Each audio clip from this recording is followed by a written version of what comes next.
where does the idea come from to have a toy and action museum to the public? Because, over the 30 minutes we've been talking, clearly you've been collecting for a very long time. Yeah, well, I started collecting in 86. Yeah. Because the girlfriend I had at the time drugged me to an antique flea market. Okay. I was like, man, I don't want to go look at antiques all afternoon. But they had all these toys. Yeah. And they were cheap. And so I came out with an armload of stuff. And I was like, wow, that was really fun. She goes, well, it happens every month. And I'm like, all right. So that's how my collection got started. And then I kept moving and collecting more and more. But the way we got started with the Toy and Action Figure Museum here is that all of these action figures were in my studio.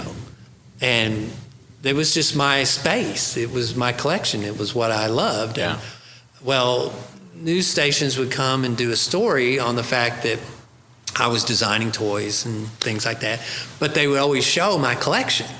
And so after the show would run, people would knock on my door. They'd be from out of town, and they would knock on my art studio door and say, can we come in and see the toys? And I was like, well, yeah, I'm in here working, but come on in, And so people would do that.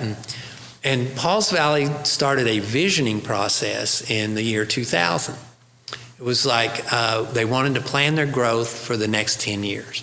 And so I was part of all that, and we all got together, and they identified some of the things they wanted. They wanted a theater group, they wanted an art and cultural center, and they wanted unique tourist attractions in the downtown area. Mm-hmm. Well, I joked I was the unofficial tourist attraction and that we ought to make it official. Yeah.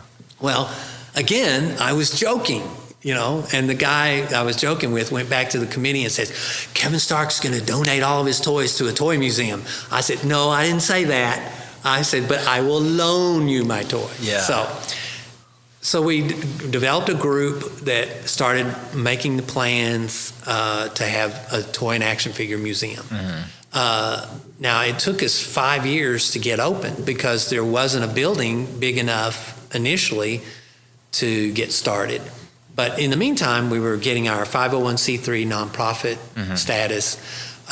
We were designing what the museum could look like and kind of putting a lot of the technical stuff together.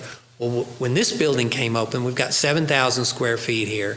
This used to be Lentz department store for 75 years, and it went out of business, and we came in, rented the building, and gutted the building and built all that you see in here. Yeah. So we opened in 2005 and have been open ever since. And so it's been a great thing. We've had people from all over the world come here and check this place out. Yeah.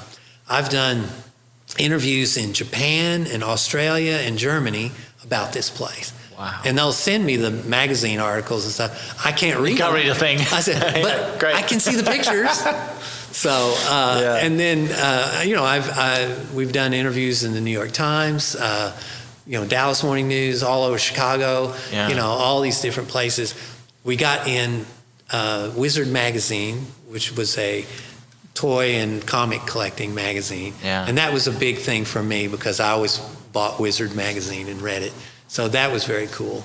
We were one of the destinations to go to see, this kind of stuff. Right. And then Time Magazine voted us one of the 50 places to see true Americana in the United States. So that was a big deal too. That's a pretty big deal. Yeah. Right? When Time Magazine is giving you, daps, it's like, okay. So I'm doing the right have thing. become this kind of positive, place for Pauls Valley. Sure. So, and a lot of people think this is about toys. But it's not really about toys. Because when you come in here, this is about memories. This is about what you had as a child. And because we span from the 50s to today, so it's really not about toys. It's about memories.